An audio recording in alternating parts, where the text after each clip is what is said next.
Olá, tudo bem? Como estamos? Tudo em paz?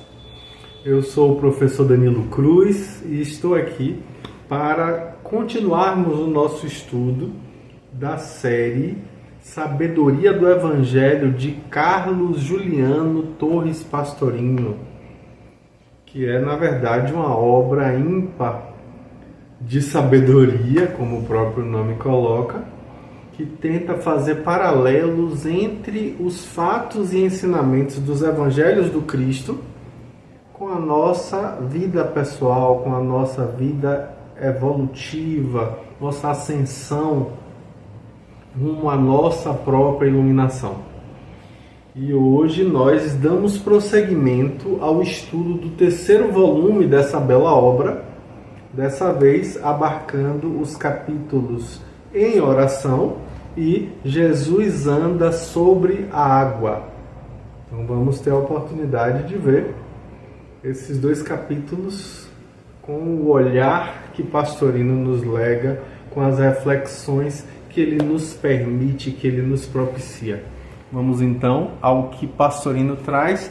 O texto base do capítulo em oração é o Evangelho de Mateus, capítulo 14, versículos 22 a 23, quando ele começa dizendo assim: Em seguida, obrigou os discípulos a embarcar e passar primeiro do que ele para o outro lado, enquanto ele despedia o povo.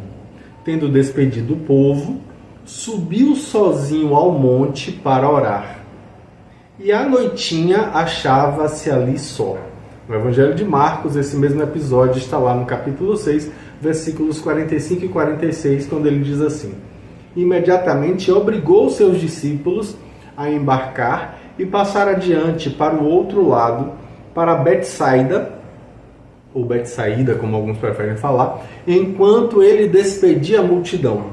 E tendo-se separado dela, foi ao monte para orar. João também fala disso no capítulo 6, versículos de 14 a 15 do seu evangelho, dizendo assim: E vendo os homens a demonstração que Jesus fizera, disseram: Este é verdadeiramente o profeta que vem ao mundo. Percebendo Jesus que eles estavam para vir apanhá-lo a fim de fazê-lo rei, retirou-se novamente para o monte, ele só.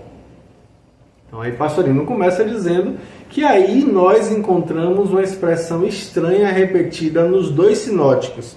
Jesus obrigou, nagikaze, os discípulos. Por que haveria necessidade de obrigá-los a eles que parecem ter sido sempre dóceis, sempre obedientes? Então parece que a causa dessa obrigação é revelada por João. Vejamos.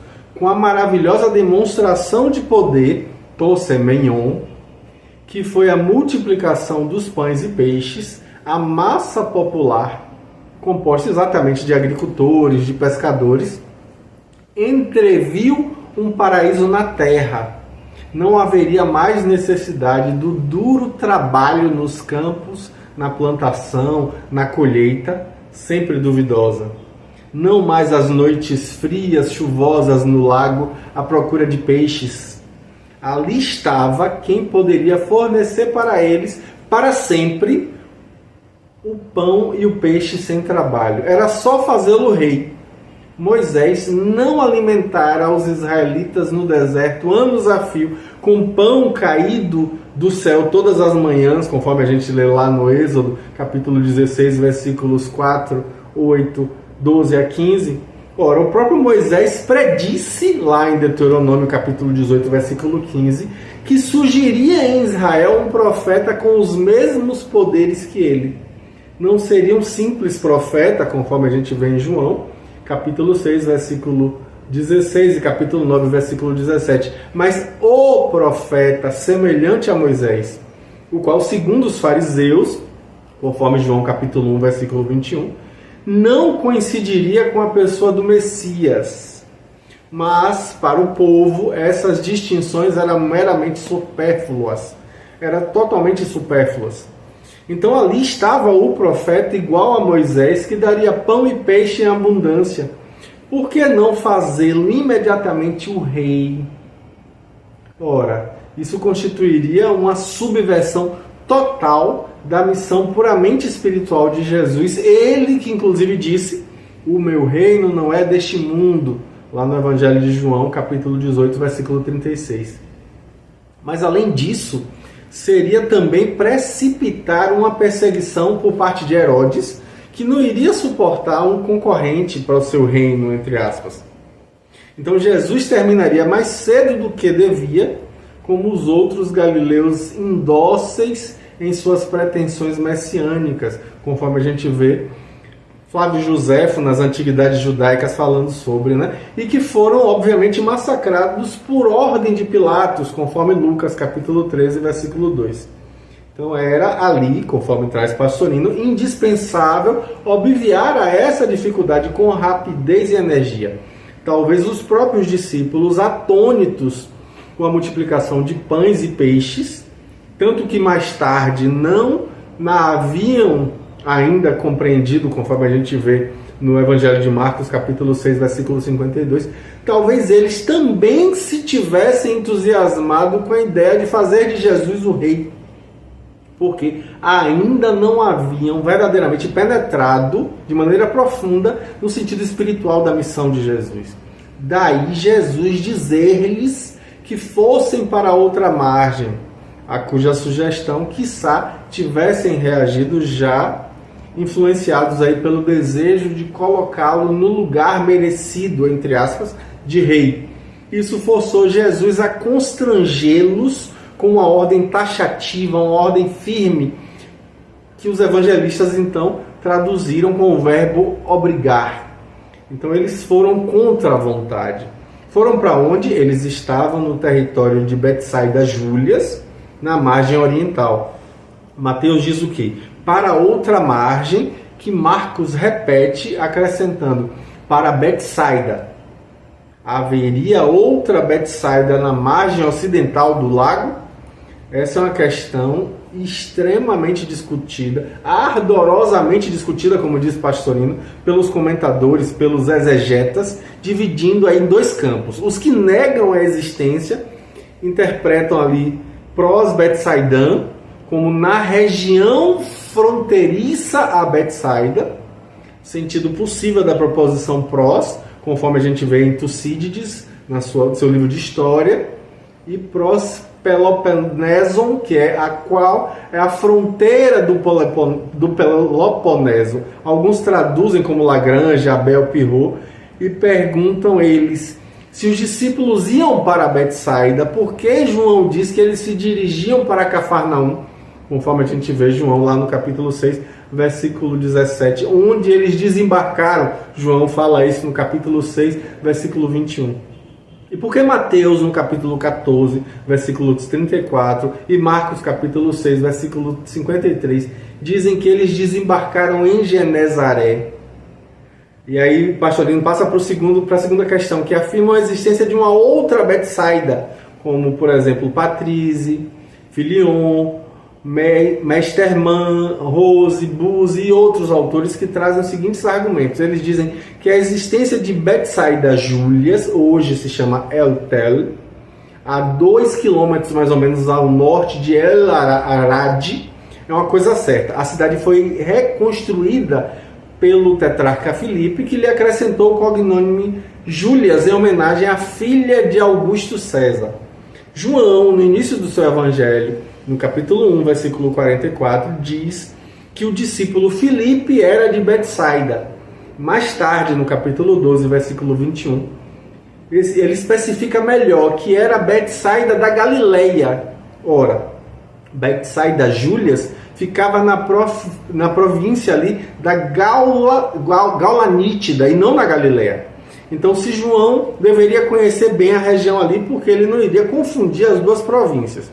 Aí um autor chamado Neubauer, no seu texto La Géographie du Talmud, e também Strelak e Billerbeck, que a gente fala tanto, citam a existência de uma localidade não longe de Cafarnaum, em Ain Tabiga, e Caminé, ao norte de Teorem, denominada Saidetan, que eles supõem ser a Betsaida do Evangelho, a Betsaida da Galileia, que é exatamente na Galileia, na região da Galileia. Então, depois que os discípulos partiram, Jesus convenceu o povo a ir para casa e ele mesmo subiu no monte para orar sozinho, segundo era seu hábito, como aponta Pastorino. Então acontece que com frequência que o público que cercava os pregadores se entusiasmava e queria homenageá-los com posições destacadas, com títulos honrosos, ou convencê-los a se arriscarem nos cargos eletivos da política. Então Jesus exemplificou nesse momento que se deve fugir dessas situações com energia e rapidez, obrigando-os a retirar-se para outra margem. No sentido mais profundo, a gente vai verificar algo mais sério aí. Quando a individualidade representada por Jesus consegue manifestar-se por intermédio da nossa personalidade, realizando algo mais fora do comum, a personalidade quase sempre se envaidece e começa a acreditar-se missionária. Eu sou enviado divino, certo de que é superior às demais criaturas vulgares, que é um privilegiado, com direitos, com merecimentos, né? E aí a gente vê que os veículos físicos se exaltam, o intelecto raciocina sobre tudo isso, para cada vez mais convencer-se de sua superioridade e complacentemente ouve e acredita nas mais mirabolantes histórias de encarnações passadas grandiosas, de emoções e sensações que se comovem e se incham. E para combater isso só há um remédio: mandá-los afastarem-se para outra margem, retirar-se para a região mais elevada, o monte, a fim de entrar em contato com a divindade por meio da oração, por meio da meditação. E aí Pastorino vai dizer que é importantíssimo separar-se de tudo que é material para compreender as proporções aí reais da perspectiva. Entrar no plano das realidades espirituais e assim conseguir perceber as ilusões terrenas. Assim, em cada fato, em cada episódio do Evangelho, a gente vê que existe uma lição preciosa, uma lição oportuna, profunda, exemplificada pelo Mestre, o Cristo divino, que vive em nossos corações e que se manifestou plenamente em Jesus, que justamente é quem soube aniquilar sua personalidade para deixar que o Cristo divino se exteriorizasse. Olha que interessante. Aí a gente vai para o capítulo seguinte, que se chama Jesus anda sobre a água, baseado no Evangelho de Mateus, capítulo 14, versículos 24 a 33, quando ele diz assim: E o barco estava agora no meio do mar, a muitos estádios de terra, açoitado pelas ondas, porque o vento era contrário. À quarta vigília da noite, ele veio ter com eles, caminhando sobre o mar. Os discípulos, ao vê-lo a andar sobre o mar, ficaram aterrorizados e exclamaram: é um fantasma! E gritaram de medo. Mas Jesus imediatamente lhes falou: tende coragem, sou eu, não temais. Respondendo-lhe, disse Pedro: se és tu, Senhor, ordena que eu vá a ti por cima das águas. E ele disse: vem. E saindo Pedro do barco, andou sobre as águas para ir ter com Jesus. Quando, porém, sentiu o vento forte, teve medo e, começando a submergir, gritou: salva-me, Senhor. No mesmo instante, estendendo a mão, segurou e disse-lhe: ó pequena fé, por que duvidaste? E entrando ambos no barco, cessou o vento. Então os que estavam no barco prostraram-se ante ele, dizendo: verdadeiramente és um filho de Deus. Marcos, no seu capítulo 6, versículos de 47 a 52, diz o seguinte: à tardinha, achava-se o barco no meio do mar, e ele sozinho em terra. E viu-os embaraçados em remar, porque o vento lhes era contrário. E pela 4ª vigília da noite foi ter com eles, andando sobre o mar, e queria passar-lhes adiante. Vendo eles, porém, a andar sobre o mar, pensaram que era um fantasma e gritaram, porque todos viram e ficaram aterrorizados. Mas no mesmo instante, falando com eles, disse: tende coragem, sou eu, não temais. E veio a eles no barco e cessou o vento, e eles se encheram de grande pasmo, pois não haviam compreendido a demonstração dos pães. Ao contrário, o coração deles estava endurecido. João também tem a descrição dele no capítulo 6, versículos de 16 a 21, falando assim: chegada a tarde, desceram seus discípulos ao mar, e entrando no barco, atravessaram o mar para ir a Cafarnaum. E já se tornara escuro, e Jesus ainda não tinha vindo ter com eles. E o mar, ao sofrer grande vento, se agitava. Tendo remado uns 25 a 30 estádios, viram a Jesus andando sobre o mar e aproximando-se do barco, e ficaram com medo. Mas ele lhes disse: sou eu, não temais. Desejavam então recebê-lo no barco, e imediatamente o barco chegou à terra para onde iam. Aí Pastorino vai dizer que pelo texto de João, a gente compreende que os discípulos desceram à praia e permaneceram perto do barco, onde ficaram esperançosos de que Jesus viesse alcançá-los. Entretanto, já se tornara escuro e ele não viera, resolveram então partir. Uma vez embarcados, os discípulos encontram um vento contrário, bastante forte, o que era comum no lago, né? Nós já vimos antes, já falamos antes sobre isso. Tanto que eles não haviam chegado à outra margem na 4ª vigília da noite, ou seja, entre 3 e 6 horas da manhã. Após o domínio romano na Palestina, os israelitas então passaram a dividir a noite, de 18 horas a 6 horas, em 4 vigílias, em vez de 3, como era tradicional entre eles. Vigílias essas que eram iguais no comprimento, sendo mais longas no inverno, quando as noites eram maiores, e bem menores no verão, né? Óbvio. Então a primeira era das 18 às 21, a segunda das 21 às 24, a noite fechada, né, no caso aí, a terceira das 24 às 3, que era o cantar do galo, e a quarta das 3 às 6, que era a alvorada ou manhã. Ora, a noitinha, opsias, como é colocado no texto, o montículo onde se achava Jesus já vira os discípulos a lutar contra os ventos.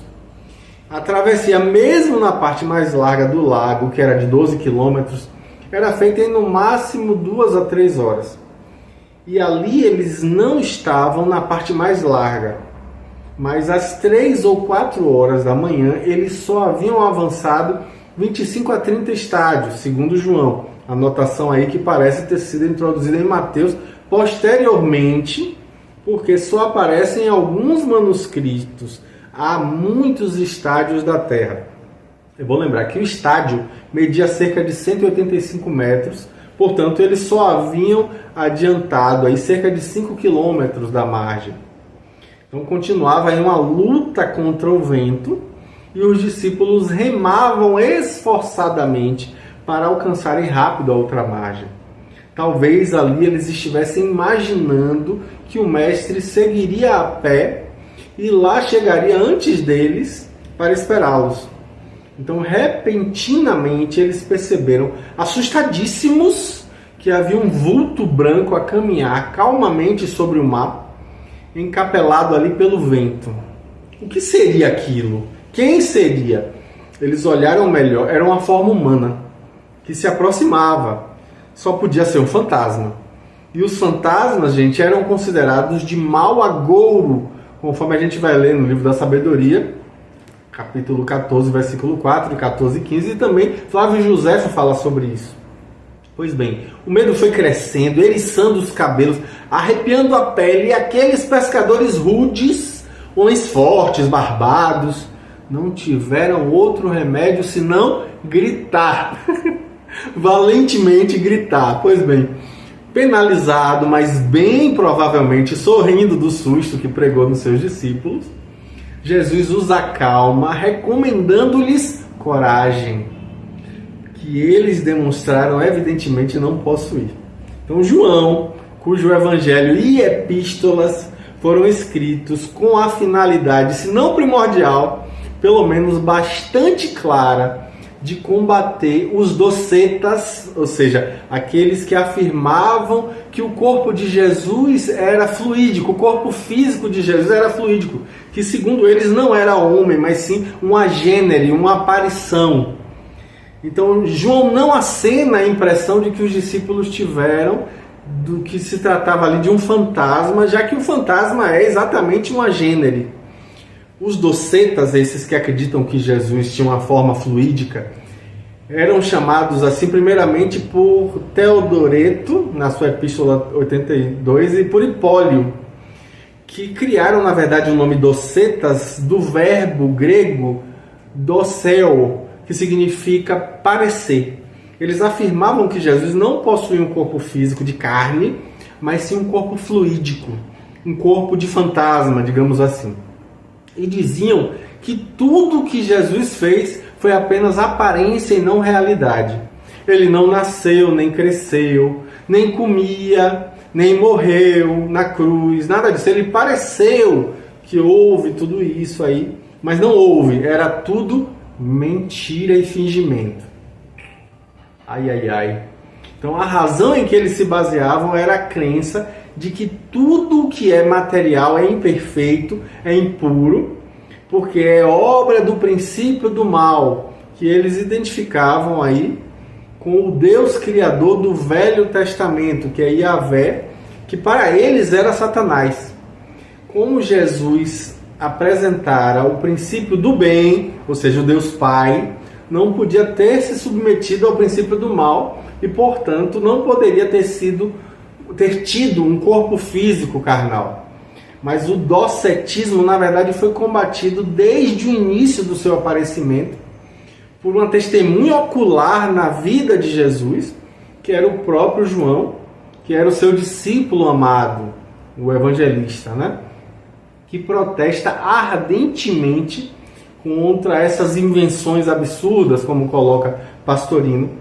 Nós vemos, na verdade, a refutação do docílimo em muitos passos do Evangelho de João, mas sobretudo no capítulo 1, versículo 14, e nas epístolas, como na primeira, capítulo 2, versículo 22, capítulo 4, versículo 2, capítulo 5, versículo 6, e também na segunda epístola, versículo 7. A gente vê que eles combateram ali, ainda no primeiro século, no início ali, nas epístolas, a gente vai ver vários autores, Policarpo, Fio, vários autores, e logo após, por Clemente de Alexandria também vai trazer, Teodoreto também vai trazer. Então, modernamente, a gente volta a pretender insinuar-se entre os espiritualistas essa teoria, como disse Pastorino, esdrúxula, que contraria os pontos básicos do próprio espiritualismo, que só admite um princípio criador, o bem, e que sabe que a matéria, ou seja, a carne, é tão nobre, pura e santa quanto o espírito, porque é apenas a condensação do espírito. E sabe que todas as criações divinas são perfeitas, inclusive a matéria. Então, o velho pescador, Pedro, saltou do barco sob o olhar horrorizado dos companheiros, sem pesar as consequências, e lá foi ele, cambaleante, melhor dizendo, a equilibrar-se sobre os vagalhões ferozes, as ondas. Quando ao chegar já perto do mestre querido, se dá conta ali do vento violento, então ele fica com medo. Ora, o medo é justamente a falta de fé, a perda da confiança. E sem fé, nada é possível construir nem realizar, como diz Pastorino. Ele então começa a afundar e grita apavorado, socorro, grita por socorro, né? E aí Jesus repreende ele suavemente, mais uma vez, o entrevemos ali a sorrir. Oh, pequena fé, por que duvidaste? E segurou-o pela mão. Voltaram os dois a caminhar sobre as águas, e os demais discípulos quiseram que Jesus entrasse no barco, em vez de continuar a caminhar pelo lago até a margem. Eles entraram ambos, o vento cessou. Os discípulos estavam atônitos, sem conseguirem explicar tantas coisas estranhas que eles haviam presenciado, testemunhado naquele dia, porque nem sequer tinham compreendido a multiplicação dos pães ali entre as mãos deles. Então chegam a uma conclusão irrefutável: verdadeiramente és um filho de Deus. O texto está em grego sem artigo, não é o filho. Não é, pois, uma confissão da divindade de Jesus, como muitas vezes pretendem alguns intérpretes do texto, né? Nós temos que compreender ali a mentalidade e a psicologia dos israelitas, em especial naquela época. Eles eram rigidamente monoteístas, não podiam jamais cogitar de outro Deus além do Deus único, a quem Jesus chamava de o Pai, repetindo aí exaustivamente que era o único Deus. Entretanto, eles sabiam que havia os filhos de mulher, homens sujeitos ao Kyklos Ananke, ou seja, o ciclo fatal das encarnações por meio da mulher, e os filhos do homem, ou seja, as criaturas que já haviam alcançado a libertação da sua evolução na etapa humana. Pois bem, mas eles também haviam os filhos de Deus, ou seja, seres excepcionais acima de qualquer classificação que não fosse a comparação de ligados à divindade. Os seres que hoje nós chamaríamos de avatares, em que se manifesta a divindade, ou seja, os Cristos ou Budas, como a gente chama. Pois bem, como se já achavam ali perto da praia, eles chegaram logo à planície de Genezaré, hoje denominada El Goeir, que mede ali cerca de 6 km de comprimento por 3 de largura na margem ocidental, exatamente entre Ain Tabga e El Medjedel, ou seja, ali perto de Magdala, né, na verdade, ali na saída perto de Cafarnaum, na saída da Galileia já. Daí, então, a aparente contradição dos textos. Betsaida, Marcos, capítulo 6, versículo 45. Genezaré, Mateus, capítulo 14, versículo 34. E Marcos, capítulo 6, versículo 53. E Cafarnaum, João, capítulo 6, versículo 17. Eles se referem todos à mesma região, numa área reduzida com pequenas aldeolas e cidades. Uns falam genericamente Cafarnaum, outros dão maior precisão Genezaré, para dizer que eles não desembarcaram na cidade de Cafarnaum, mas Jesus, quando lhes antecipa o local de desembarque, dá ainda maior exatidão, que era Betsaida. Então acontece muitas vezes que a individualidade percebe, na verdade, a luta titânica e inglória dos veículos no oceano do mundo, açoitados pelo vento borrascoso das emoções descontroladas, mas não atende logo porque sabe que é necessário aprender a dominá-las por si mesmos. Olha aí o símbolo da passagem, né? Então, no momento oportuno, a individualidade vai aproximando-se lentamente por cima das vagas altas e violentas, buscando aí, sem ser atingido pelas ondas do furacão tranquilo ali, na sua serenidade infinita, e todos os grandes místicos que obtiveram um encontro sublime, a iluminação da alma, todos eles experimentaram antes a terrível noite escura da alma, nos momentos cruciais das trevas espessas, conforme Kempis, Henrique de Susso, Mestre Eckhart, São João da Cruz, Teresa d'Ávila, Ruiz Broeck, Catarina de Siena, Ângela de Foligno, Francisco de Sales, Madame Guion e vários outros, né? E aí o Pastorino, inclusive, sugere o excelente estudo de Evelyn Undershill, Mysticism, no The Noonday Press, que ela vai falar The Dark Night of the Soul, nas páginas 380 a 412. Então, quando após esse período de secura espiritual, nós vemos aproximar-se a figura imaterial do Cristo interno, nós nos assustamos horrorizados. Tememos que seja mais uma ilusão, um fantasma de nossa mente, alguma criação mental nossa que não venha desviar da meta tão arduamente perseguida. E aí nós gritamos apavorados, encolhemos-nos nos mais recônditos desvãos de nós mesmos. Então a felicidade só começa a fazer-se sentir quando identificamos a voz suave e inconfundível do amado de nossa alma. E quantas vezes atiramos-nos afoitamente aos vagalhões enfurecidos para mais depressa abraçarmos esse ser inefável que é o nosso Cristo interno. Mas no meio da viagem, quase a alcançar o porto seguro, frequentemente somos assaltados pela dúvida e sentimos-nos ali a submergir mais uma vez derrubados pela ventania que ulula em torno de nós de maneira infrene. Mais uma vez somos apanhados e rodopiados pelas ondas revoltas que nos turbilhonam, arrastando-nos aí ao abismo.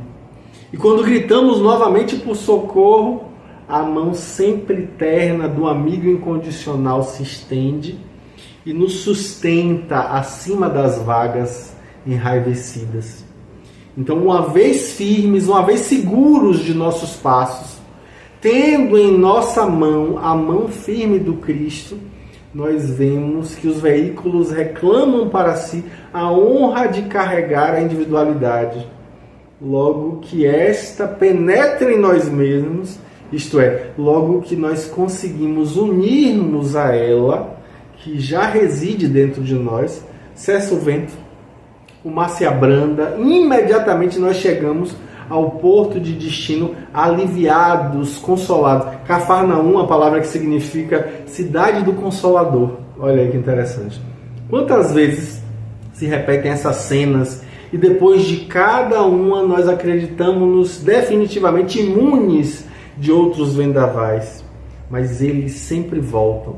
E cada vez com, parece-nos, uma violência maior, mais assustadora. Aí Pastorino vai dizer que nos momentos do encontro com o Cristo interno, ao nos sentirmos envolvidos pela suavidade da paz de Cristo, nós reconhecemos que verdadeiramente Ele é um Filho de Deus, ou seja, Ele é uma partícula da divindade que vive em nós e nos sustenta, sempre de maneira amorosa, terna, sempre de maneira compassiva, benevolente. Que mensagem linda, né? Pois bem, é o Cristo em nossas vidas, está aí em nós. Vamos adiante, semana que vem a gente está de volta com fé em Deus. Grande abraço, fiquem bem.